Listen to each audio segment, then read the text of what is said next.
So ayan mga seswang, dumating na yung order namin ni Yo. So ayan siya. Pagkita ko sa inyo mga sir.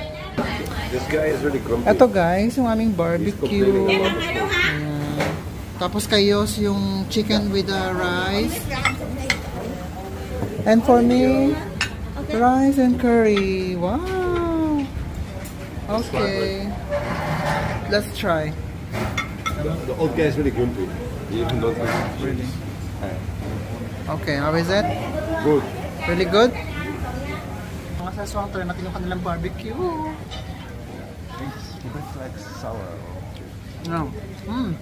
Sarap. Mas mura sa mga saswang kasi ano siya, 6 pieces for how much?